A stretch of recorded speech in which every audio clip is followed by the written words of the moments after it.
Abonnez-vous et cliquez aussi sur la petite cloche de notification pour ne rien rater de nos prochaines vidéos. N'oubliez pas de partager aussi la vidéo et de la liker. Afrique N24.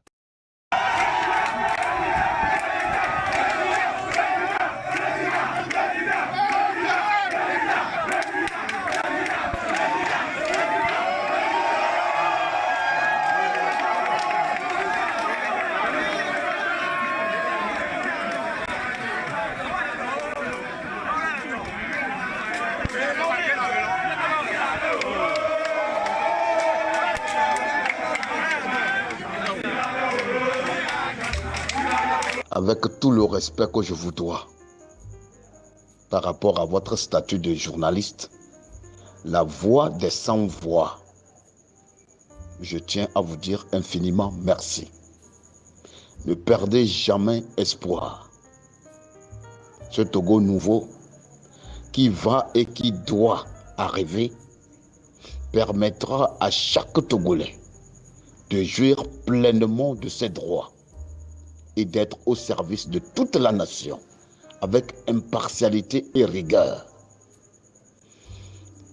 Vous voudriez savoir pourquoi la DMK rejette cette deuxième invitation du ministère de l'administration territoriale. Mon frère, quand on fait la politique, on se doit d'être constant et rigoureux dans cette démarche, parce qu'on a des comptes à rendre au peuple pour lequel on se bat. Je voudrais nuancer un certain nombre de choses.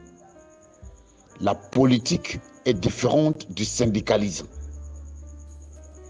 Je dis par rapport au champ d'action de la politique, elle est plus vaste que le syndicalisme.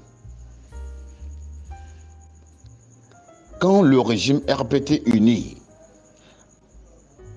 a trouvé qu'il faut nécessairement que les responsables des partis politiques se retrouvent pour discuter,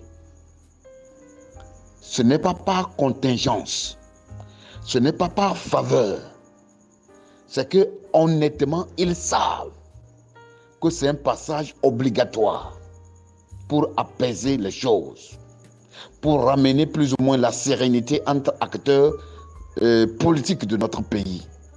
Et surtout, ne perdons pas de vue ce qui s'est passé le 22 février 2020 par rapport aux élections présidentielles.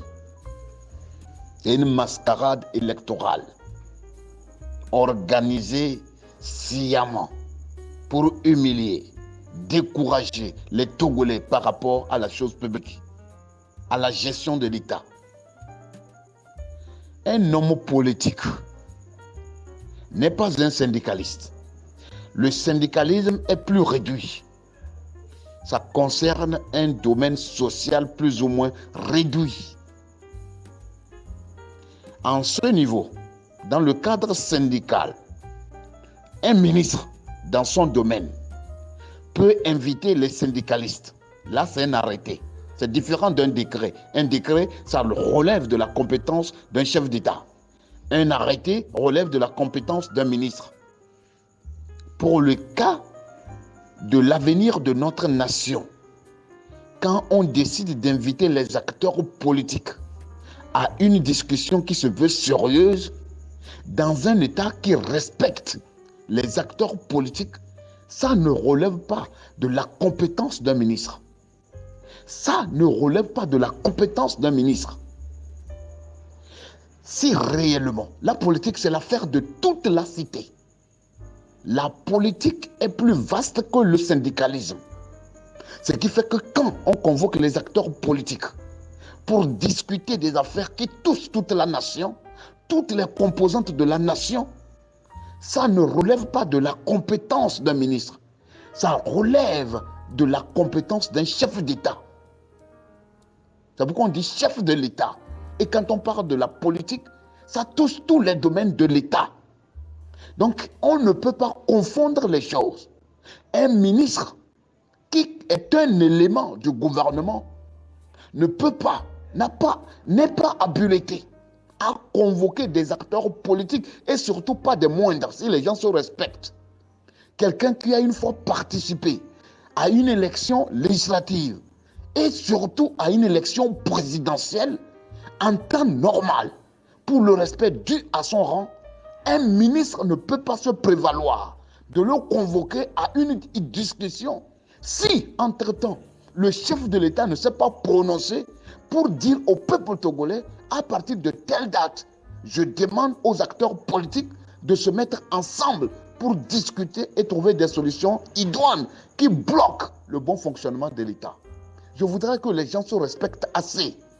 Et entre-temps, j'ai dit qu'il y a une distinction nette entre le mot dialogue et le mot concertation. Ne faisons pas d'amalgame. Le dialogue est plus profond que la simple concertation. Dans la concertation, il y a déjà des idées préétablies qu'on peut accepter ou ne pas accepter. Et ça dépend de celui qui t'invite. Je demande à ceux-là qui se revendiquent de l'opposition démocratique et qui ont obligation de défendre le peuple togolais et de le sortir de cette situation sans lendemain, d'être conséquents envers eux-mêmes. Ce qui est marrant et qui nous interpelle tous, ceux qui se revendiquent de l'opposition démocratique, vous allez à une concertation avec le régime RPT uni. Jusque-là, c'est votre choix. Mais sans pouvoir vous entendre sur un certain nombre de revendications pour poser des préalables, surtout quand on connaît le cas atypique du Togo, où les gens prennent des engagements, mais l'application pose toujours problème. Ceux qui ont accepté d'aller à ce dialogue pour convaincre le peuple togolais que vous êtes allés pour défendre leurs intérêts, la priorité des priorités serait de poser des préalables. Le retour sans condition des détenus politiques, des exilés politiques, la libération de tous les détenus politiques. Et pourquoi pas le dossier sur le contentieux électoral du 22 février 2020. S'il vous plaît, c'est capital. Parce que tôt ou tard, vous qui êtes là-bas, vous irez aux élections. Vous allez aux élections. S'il y a encore problème, est-ce que vous direz au peuple togolais de vous soutenir pour revendiquer ou pas? Parce que dans la vie, il ne faut pas vouloir une chose et son contraire. Ce n'est pas parce que c'est Agbemé Kodjo, ce n'est pas parce que c'est Monseigneur Kodjo, ce n'est pas parce que c'est pour les responsables de la DMK que moi, alors là, je ne m'y retrouve pas.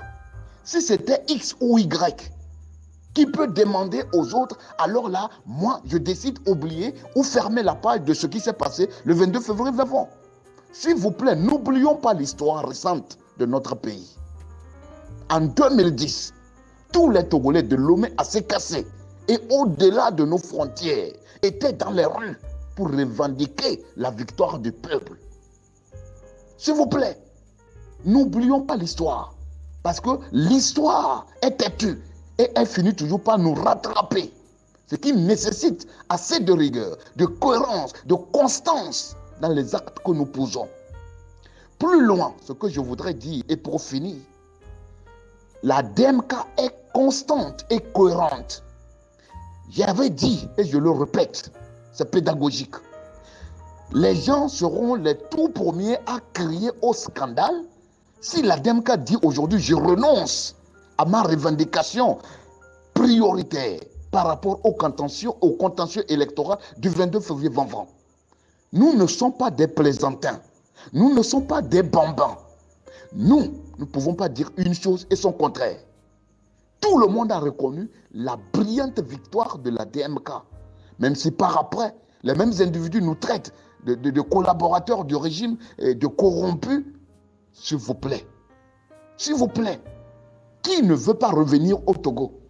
En principe, ceux qui sont en exil, ceux qui sont aujourd'hui à l'étranger par la force des choses, devaient être les tout premiers à nous soutenir dans cette lutte. Parce qu'à la fin, c'est le peuple togolais tout entier qui gagne. Parce qu'à un âge donné, si l'homme se retrouve hors de ses frontières, c'est du calvaire. C'est plus que la prison. À un âge donné, fuir sa maison, fuir son pays, fuir ses parents, fuir ses frères et sœurs. Parce que je suis opposant, parce que je défends ce qui est légitime pour le peuple togolais. C'est plus qu'une prison.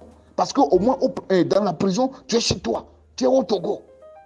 Mais quand, par la force des choses, à cause de tes idées, tu te retrouves hors des frontières, je vous dis, c'est un calvaire. Donc ça m'étonne que des gens qui sont en exil par la force des choses ne sont pas capables de prendre de la hauteur pour dire que même si ce n'est pas ce que j'aurais souhaité, pour l'intérêt supérieur du pays, je m'engage à soutenir ce choix du peuple et jusqu'au bout. S'il vous plaît, les Togolais ne sont pas dupes. Ce que je vais demander aux Togolais, nous ne faisons pas la politique pour faire plaisir aux individus. C'est bon de suivre les individus. C'est mon leader, c'est mon champion, c'est mon chef. Mais suivons la logique des choses. Nous défendons aujourd'hui, et ici et maintenant, nous, les valeurs et les principes. Nous ne suivons plus les hommes.